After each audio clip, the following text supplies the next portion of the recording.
Selamat malam semuanya. Ya, ini F-Talk edisi 6 Agustus 2024. Seperti biasa, malam ini kita akan berikan update market IHSG dan juga membahas ide-ide yang masuk di kolom komentar. Ya, F-Talk edisi kemarin 5 Agustus. Ada 1, 2, 3, 4, 5 saham ya yang akan kita bahas di F-Talk malam ini sesuai dengan permintaan ya. Jadi kita hanya akan membahas apa yang ada di kolom komentar.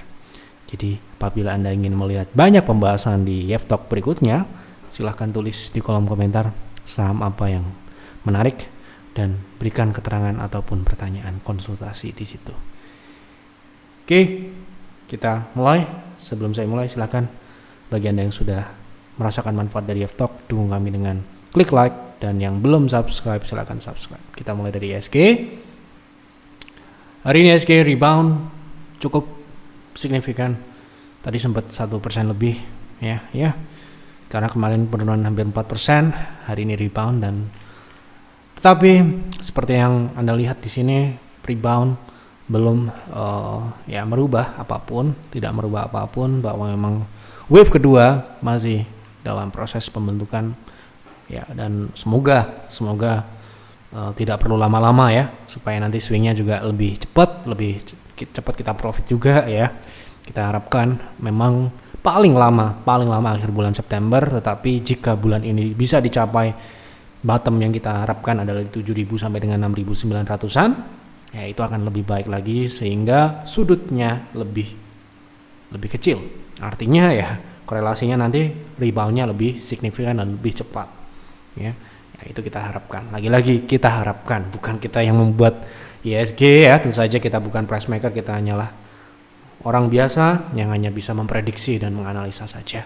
Jadi jika itu benar ya itu adalah sebuah kebetulan ya,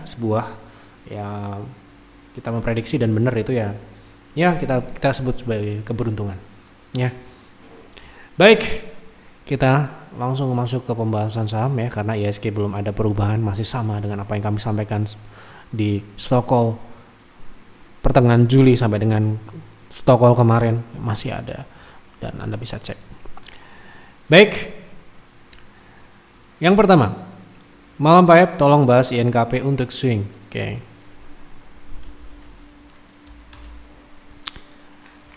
Kalau kita lihat dari saat ini memang saham ini masih berada di swing turun ya. Swing turun ini masih berjalan sampai dengan saat ini dan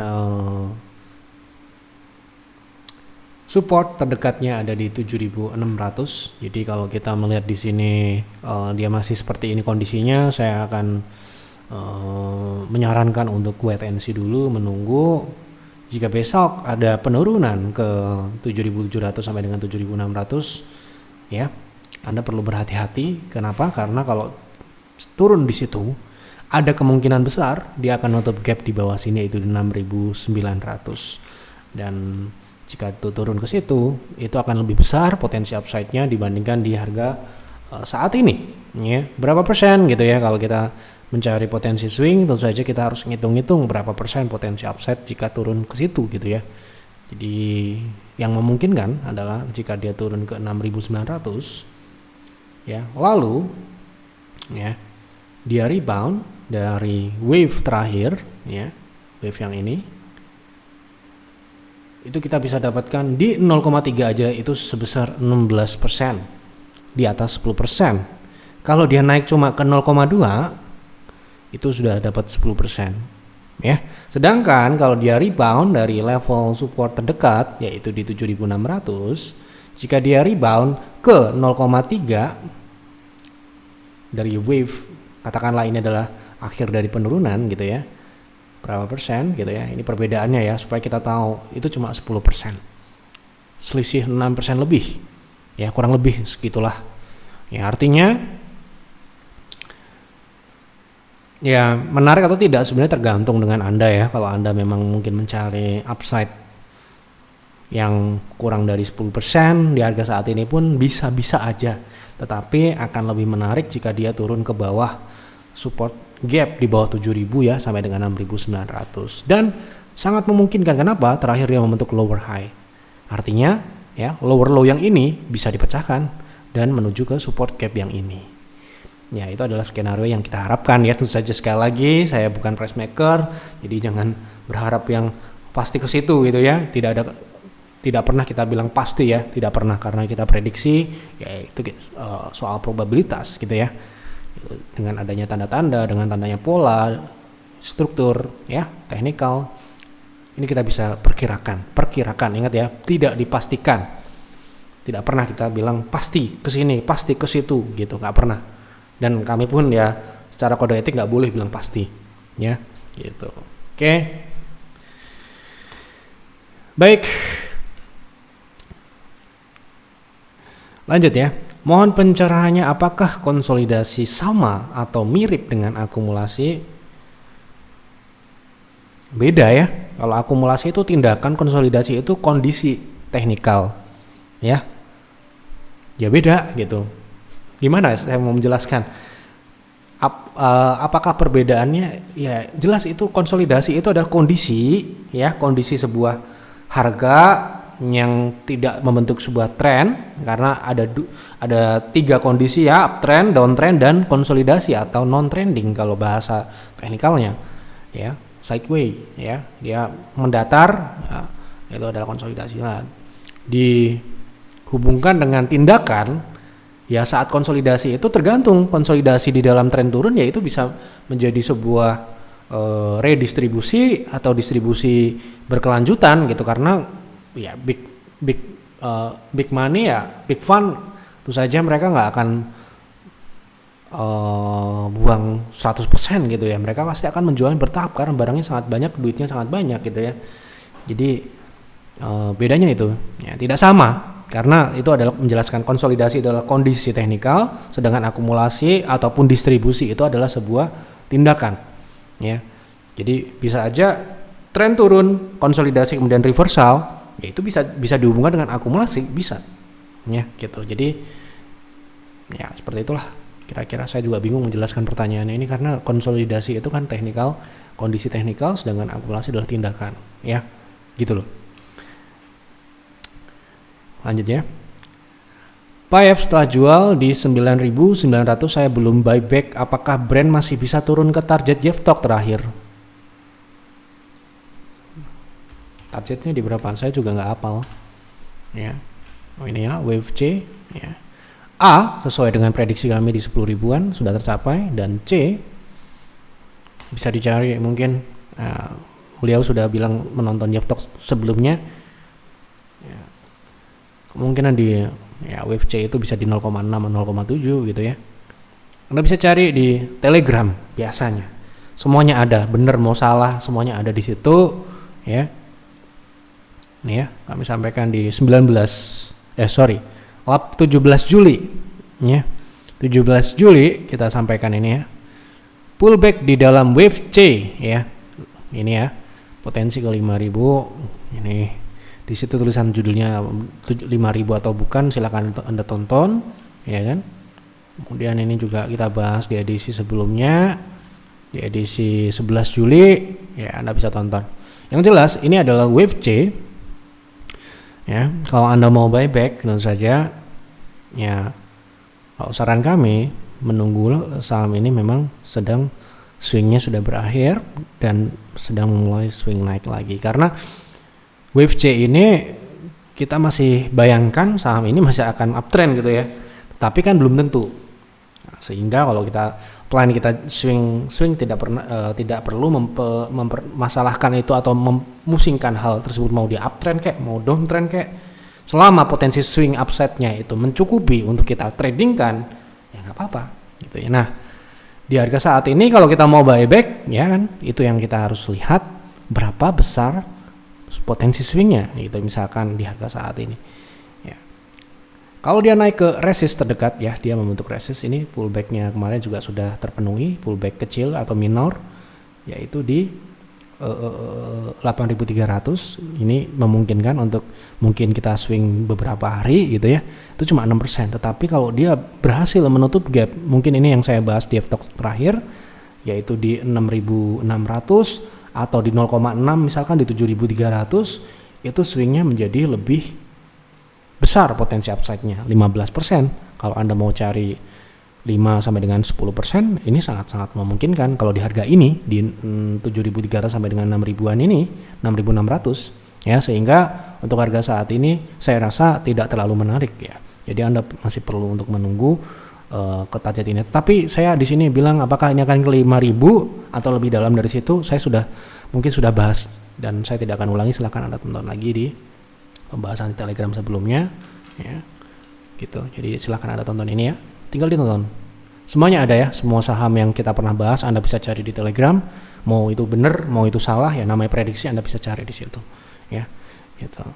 Nah, sebelum bertanya, sebelum berkonsultasi baiknya memang nonton seperti ini ya.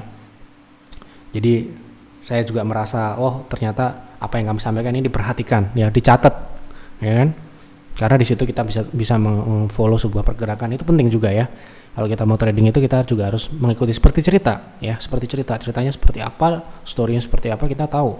Oh, dia punya support di sini, dia punya resist di sini dan sebagainya. Kita dengan begitu saya rasa akan lebih baik ya tradingnya gitu ya, kalau kita bisa mengetahui ceritanya.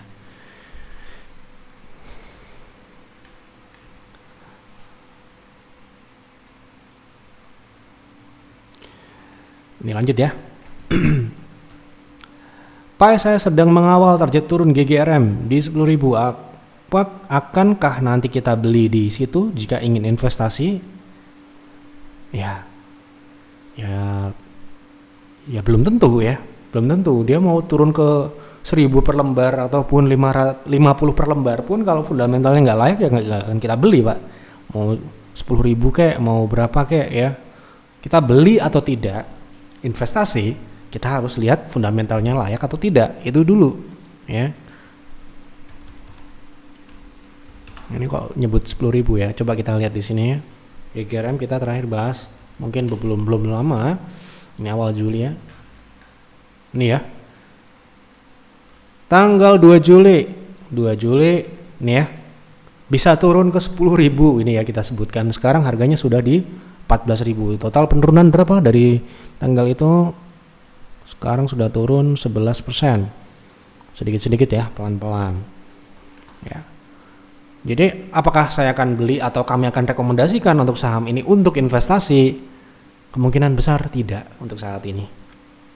Sudah saya jelaskan juga ini ya, bukan kita gimana ya, tapi ada yang lain yang lebih menarik, ya kan? Secara pertumbuhan jelas ini tidak tumbuh, ya. Mau lihat tumbuh dari mana ya? Nah, lihat ini. Kemudian secara margin juga sangatlah tipis. Ya, jelas ini membatalkan saham ini masuk ke dalam sistem screener kami gitu ya. Gitu, oke. Jadi mau dia sekali lagi ya, mau dia 10.000, mau dia ke 5.000 ya. Bukan berarti ini saham mau ke sana ya, tapi jika fundamentalnya tidak layak, ya tidak akan kita rekomendasikan. Ya. Itu. Karena investasi itu tidak sama dengan trading. Kalau trading ya mungkin aja kalau ada potensi swing kita swingkan, kalau ada potensi trend following kita trend followingan, tapi mengenyampingkan fundamental jelas kita 100% berdasarkan teknikal. Tapi kalau di peer ataupun di peers jelas fundamental itu sangat dipertimbangkan di awal. Jika tidak memenuhi syarat kita tidak akan melihat teknikalnya seperti apa. Mau dia turun ke 10.000, mau ke 1.000 kek, mau ke 500, mau ke 50, kalau nggak layak ya buat apa gitu ya. Oke. Selamat malam Pak, setelah rilis LKQ2 saham KIN gimana menurut Bapak potensi saham KIN? Apakah harga saat ini layak untuk dipertimbangkan untuk invest? Oke, terakhir kita jualan ya, setelah itu kinerjanya jebol ya, seperti yang terjadi di DRMA dan saham-saham yang lain. Karena kita jual ya pastinya kita sudah mempertimbangkan dari aspek fundamental ya. Nah, ini turun ya, kita jual, ini jelas ada historisnya ya, kita jual di peers ya. Sampai dengan saat ini di TradingView ya, di TradingView ini belum update ya, seperti Anda lihat ini terakhir datanya hanya kuartal 1, jadi kita belum bisa komentari apakah kita akan reinvest lagi atau apakah KIN ini menjadi sekarang ini baik atau tidak ya untuk invest. Tapi yang jelas kalau sekarang ini kita akan menunggu datanya keluar dulu ya. Kita jual ya. Kita switching ke Cimori ya. Nih, kita tunjukkan aja ya kan. Nah, nih kita jual di 765. Ini mulai distribusi ya, tanggal 30. Kenapa kok kita jual gitu ya? Kenapa kok kita jual? Karena kita sudah memperkirakan kuartal 4 dan kuartal 1 itu akan terjadi penurunan fundamental. Ya, mau harga sahamnya ikut turun atau tidak, ya itu bukan urgensi untuk investasi. Kalau kita investasi kan kita antisipasi adalah fundamentalnya. Ya, gitu, yang kita antisipasi adalah fundamental ke depannya. Jika fundamentalnya kita lihat bagus, ya pasti kita akan hold. Ya. Gitu, pasti akan kita hold. Tetapi kalau fundamentalnya tidak sesuai dengan perkiraan, ya pasti kita akan buang kiri ya, distribusi bertahap. Tentu saja kita dalam menjual juga kita bertahap ya. Kalau di investing nggak sama kayak di private trading, kita beli sekali kemudian jual besok gitu, tidak. Tentu saja kita jual bertahap ya. Kemudian saham ini kan di bulan Oktober November itu kan mencapai puncaknya ya, mencapai puncak kenaikan. Setelah itu ya turun gitu ya. Jadi inilah yang namanya investing, kita harus ada mempertimbangkan fundamental. Nah sekarang bagaimana kuartal 2, apakah dia layak atau tidak? Karena datanya di TradingView ini nggak ada dan saya tidak mungkin buka-buka data yang lain ya, kita tunggu aja, besok kita akan lihat. Kalau ada yang tanya dan datanya sudah ada ya kita akan jawab gitu ya. Yev tidak mau berkomentar yang tidak ada datanya. Kalau datanya belum ada di sini di TradingView ya, seperti yang saya sampaikan, kita hanya mengomentari apa yang ada di TradingView ya. Kita juga belum bisa berkomentar apa-apa ya. Gitu. Karena di sini kan lebih mudah kita untuk melihat. Mungkin di laporan di IDX sudah ada update ya, tetapi karena dia belum diolah datanya masuk ke sini ya, mungkin akan butuh waktu untuk membedah ya. Dan di F-Stock ini kan sebenarnya pembahasan singkat ya, apa yang ada, makanya Anda perlu melakukan riset lebih dalam, analisis lebih dalam, buat trading plan, buat investing plan setelah Anda melihat F-Stock. Jadi F-Stock ini cuma pengantar aja. Oh ini menurut Jeff nggak bagus, oh menurut Jeff ini bagus, nah lalu diperdalam lagi, cocok atau tidak buat Anda gitu ya. Jadi kalau belum ada di TradingView, mohon maaf kita belum bisa komentari karena kita hanya mengomentari apa yang ada datanya di TradingView. Kalau nggak ada datanya kita no comment, nggak mau bilang ini bagus ataupun nggak mau bilang ini jelek ya. Karena kita bicara bagus dan jelek, layak atau tidak, harus ada dasar datanya ya gitu. Oke, sudah saya bahas semua apa yang ada di kolom komentar. Ya, ini ada beberapa apresiasi, terima kasih untuk Bapak Ibu yang sudah mengikuti kami, dan semoga apa yang kami sampaikan ini selalu memberikan manfaat, walaupun mungkin jawaban saya ini tidak selalu mengenakan atau apa yang kami sampaikan ini tidak sesuai mungkin yang Anda ekspektasikan, tetapi kami selalu berusaha menyampaikan apa adanya. Mau benar atau salah itu biarkanlah market nanti yang menjawabnya, karena ya kami tidak bisa memastikan, karena ini adalah pembahasan saham yang jelas itu adalah aset berisiko yang bukan fixed income ya. Jadi kalau saya boleh memberikan pesan kepada pemula-pemula yang baru-baru di market, jangan pernah ya menanamkan di dalam otak Anda saham itu adalah gampang dan mudah ya. Jauh dari situ ya. Saham itu sangat berisiko tinggi. Jika Anda tidak memahami itu, ya siap-siap aja. Ini kita nggak nakut-nakutin. Profit bisa, sangat bisa. Profit besar sangat bisa. Tetapi Anda harus ingat, ya, saham itu aset dengan risiko tinggi. Ya, jadi kalau Anda merasa mungkin belum memiliki kemampuan atau pengalaman yang lebih, jangan kepedean, jangan overconfidence.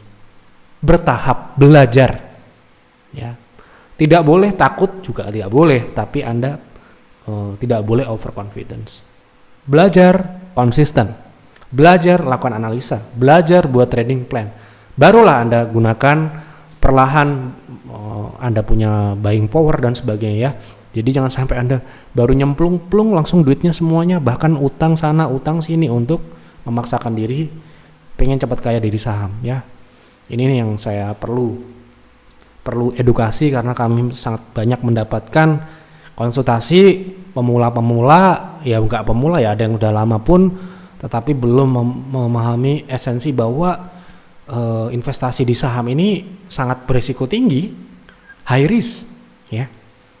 Jika Anda tidak bisa memanage risiko itu dengan baik, konsekuensinya adalah Anda bisa banyak duit yang hilang ya.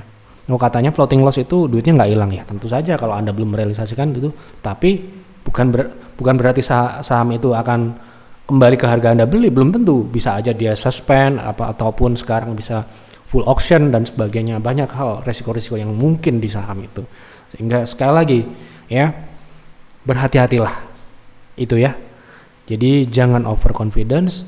Kalau Anda belum merasa mampu, mental Anda, emosional Anda atau skill Anda belum, ya trading kecil-kecilan dulu sampai Anda menemukan ya, sampai Anda menemukan pola atau strategi yang mungkin fit dengan Anda, cocok dengan Anda, jalankan dengan nyaman, Anda tidak deg-degan, Anda bisa enjoy, Anda bisa dalam kondisi market apapun ya. Jadi jangan enjoynya cuma pas profit doang, tapi ketika market lagi tidak baik ataupun Anda lagi nggak beruntung ya, Anda tetap enjoy.